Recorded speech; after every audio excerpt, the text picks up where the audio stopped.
Condemn करता हूं आप इस तरह की जो घटनाओं को बिल्कुल बर्दाश्त नहीं करूंगा मैं। शासन की जिम्मेदारी है कि सदन जो है गरिमापूर्ण भाव से चले। पूरा राजस्थान आपको देख रहा है कि आप यहां पे बैठ करके क्या कर रहे हैं। मैं अपेक्षा करता हूं आपसे भी, कृपया अनायास उत्तेजना पैदा नहीं करें। यदि उधर से ऐसी कोई बात कही गई जो असंसदीय होगी, अमर्यादित होगी, तो मैं व्यवस्था देता हूं उसको विलोपित किया जाए और किसी को बीच में इंटरवीन करने की आवश्यकता नहीं है। और माननीय सदस्य, आपसे भी अपेक्षा करता हूं अपनी वाणी को संयम दें। भगवान ने आपको बहुत अच्छी वाणी दी है, अच्छी सेहत दी है, आपको अवसर दिया कि सदन में आकर के आप अपनी बात रखें। क्यों अमर्यादित टिप्पणियां करते हैं? अकारण उत्तेजना पैदा मत करिए। ये राजस्थान हम सबका है, हम सब पे अपेक्षा करता है राजस्थान कि हम ऐसा माहौल बने, सद्भावनापूर्ण माहौल बने कि लोग आपको आपके इस पीरियड को याद रखें। क्या मैसेज देके जाना चाह रहे हैं आप? कोई बर्दाश्त करे, शासन बिल्कुल बर्दाश्त नहीं करेगा। और मैं व्यवस्था देता हूं कोई ऐसी अमर्यादित टिप्पणी हो, असंसदीय हो, उसको विलोपित किया जाए। और मेहरबानी करके शांतिपूर्ण वातावरण रखें, अकारण उत्तेजना पैदा नहीं करें। 2 मिनट में अपनी बात समाप्त करेंगे आप माननीय दिलावर। माननीय सभापति महोदय, प्लीज सेव करें, बिराजी आप। अलाउ नहीं कर रहा हूं मैं आपको, राष्ट्र ने व्यवस्था दी है। 2 मिनट में अपनी बात समाप्त करें। माननीय सभापति महोदय, मैं इतना ही निवेदन कर रहा हूं कि सारा का सारा ब्रज क्षेत्र, अपेक्षा करता हूं उत्तेजना पैदा नहीं करेंगे, वरना बोलने नहीं दूंगा मैं। ये सारा का सारा ब्रज क्षेत्र है, लेकिन 1987 में इसको मेवात विकास बोर्ड बना करके और जो जितना इसका पैसा था वह सब लोग वहाँ मेव समाज के लोगों के विकास के लिए लगाने की बात की। और इसके कारण से जो उन्होंने उद्देश्य रखा होगा, ये रखा है जिस प्रकार से हिंदू पाकिस्तान बना था, और इसीलिए वहाँ हिंदू मुस्लिम बाहुल्य मान करके उनको विकास बोर्ड घोषित कर दिया। अंकित नहीं होगा। माननीय सभापति महोदय, माननीय सभापति महोदय, मैं छबड़ा का निवेदन करना चाह रहा हूँ। मैं छबड़ा का निवेदन करना चाह रहा हूँ। छबड़ा में भी अप्रैल माह में बोलिए दुकानों को जलाया गया महोदय, लेकिन अब माननीय सभापति महोदय, विराजिए।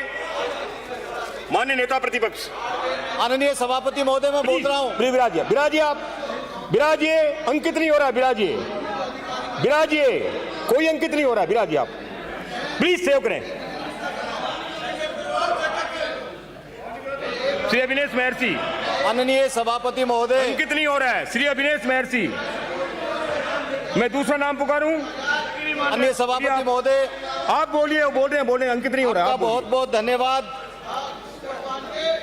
आज राजस्थान में अपराध की दृष्टि से राजस्थान करीब करीब अव्वल नंबर पर आ गया है। महिला अपराध की बात करें या SC ST के ऊपर अपराध की बात करें, बच्चों के साथ में होने वाली विभत्स घटनाओं के बारे में बात करें, तो हमारा सर शर्म से झुक जाता है। राजस्थान जो हमारे सूरवीरों की धरती है, इसके अंदर जिस तरह से अपराध का ग्राफ बढ़ा है, ये हम सब लोगों के लिए चिंता का विषय है।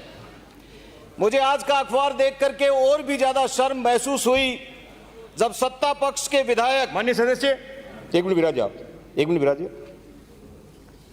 आज का जो विषय है, जो माननीय नेता प्रतिपक्ष भी हैं और साथ में कई और भी माननीय सदस्य हैं, इस विषय को हम जितना साधारण रूप से लेकर के और सनसनी और एक अराजकता की स्थिति जो पैदा करना चाह रहे हैं, मैं समझता हूं आज के इस अवसर को हमें एक उपलब्धि के रूप में देखना चाहिए। न आप मना कर सकते हैं, न आप मना कर सकते हैं। अखबारों में जब हम सुबह देखते हैं, अखबारों में लगता है जैसे कोई थाने की डायरी हो और मन व्यथित होता है। वो चाहे आप इधर बैठे हो आपका भी मन व्यथित होता है, चाहे आप इधर बैठे हो आपका व्यथित होता है। 7 करोड़ पॉपुलेशन में से मात्र 200 लोगों को चुन करके जब हमको यहाँ पे भेजा है, तो निश्चित रूप से हमारे क्षेत्र की जनता हमसे ये अपेक्षा करती है कि हमारा आचरण ऐसा हो कि राजस्थान एक मॉडल बने, राजस्थान पूरे न केवल हिंदुस्तान में बल्कि पूरी दुनिया में एक मिसाल कायम करे कि राजस्थान के 200 माननीय सदस्य ऐसे हैं जो दलगत राजनीति से ऊपर उठ करके उन भावनाओं को जीते हैं जिससे राजस्थान का वातावरण सामंजस्यपूर्ण हो, सद्भावनापूर्ण हो और हम एक दूसरे को मिसाल दे सकें। राजस्थान इस बात के लिए जाना भी जाता है।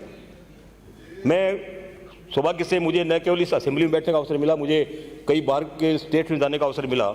वहाँ के जो भी माननीय प्रतिनिधि हैं उन्होंने मुझे विशेष रूप से इस बात के लिए कहा कि राजस्थान विधानसभा की जो व्यवस्था है, राजस्थान विधानसभा में दलगत राजनीति से ऊपर उठ करके जिस तरह से आपसी सदस्यों का जो एक सौहार्दपूर्ण वातावरण है वो एक अकल्पनीय है, मिसाल के रूप में देखा जाता है।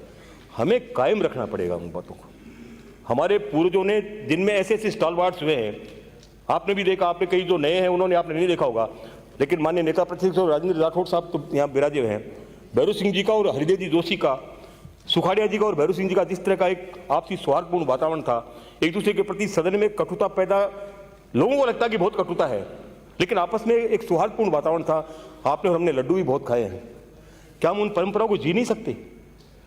क्या हम इतने कद के इतने छोटे हो गए समय के अंतराल के चलते कि हम हमारे उन पूर्वजों द्वारा जो वसीयत के रूप में हमें जो चीज़ दी गई है, क्या हम उसको दोबारा पुनः जी नहीं सकते? हम लोगों का एक मिसाल देके नहीं जा सकते कि न केवल हमारे पूर्वजों ने, बल्कि हम भी उन्हीं व्यवस्थाओं को जो है जीना पसंद करते हैं और हम जिएंगे, हम संकल्प लेते हैं इस बात के लिए। मैं सभी से अपेक्षा करता हूँ एक अवसर के रूप में इस्तेमाल लें, केवल सनसनी पैदा करने की, वहाँ थाने में यह हो गया, उसमें यह हो गया, उसमें यह हो गया। हम ऐसी व्यवस्था कायम करें, सरकार को एक संदेश दें हम कि पूरा राजस्थान एक वातावरण चाहता है जो भय रहित हो। मैं दावे के साथ कह सकता हूं कि इधर जो लोग बैठे हुए हैं ये भी कोई अराजकता नहीं चाहते, इधर जो लोग बैठे हुए हैं ये भी अराजकता नहीं चाहते। थाना चाहे आपका हो चाहे थाना इधर का हो, थानों में अच्छी व्यवस्था हो, थानों में जो है ऐसा माहौल बने कि पीड़ित व्यक्ति जाकर के और भय रहित होकर के अपनी बात कह सके।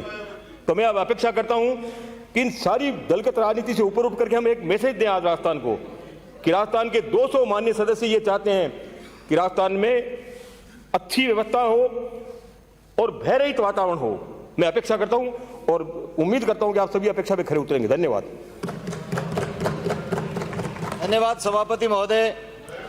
आम जन में विश्वास और अपराधियों में भय, ये हमारा स्लोगन है और इसी बात को आपने भी दोहराया है। हम सब लोगों की भी अपेक्षा है कि आम जन के अंदर विश्वास पैदा हो, पुलिस के प्रति विश्वास पैदा हो।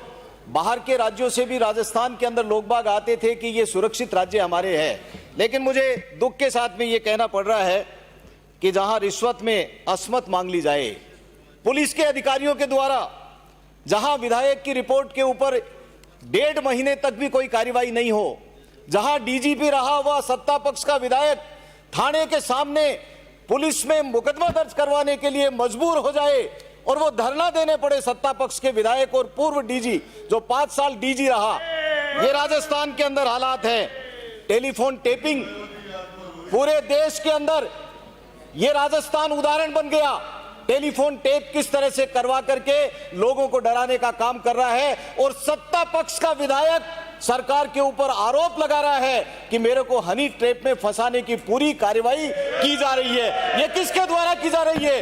ये राजस्थान की सरकार जवाब दे इस बात का कि सत्ता पक्ष का विधायक प्रेस कॉन्फ्रेंस करने पर मजबूर होता है, उसकी कोई सुनवाई नहीं होती है। जब विधायक की सुनवाई नहीं होती है तो आम आदमी के क्या हालात होंगे, मैं आप लोगों को यह कहना चाहता हूं।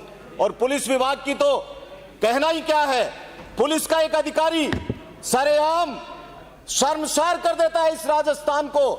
वो वीडियो बनाता है और किस तरह के वीडियो हैं पुलिस की नाक के नीचे, और जब शिकायत होती है तो एसपी और डीवाईएसपी और सारे अधिकारी मिलकर के उसका मुकदमा दर्ज नहीं होने देते हैं। ये राजस्थान पुलिस की कारगुजारी है। ऐसे हालात के अंदर मैं ये भी कहना चाहता हूं, लेकिन इतना घिनौना कृत्य करने के बाद में उस अधिकारी के खिलाफ रिपोर्ट दर्ज नहीं हो, इसके तार कहां से जुड़े हुए हैं, इस बात की जांच करने की आवश्यकता है।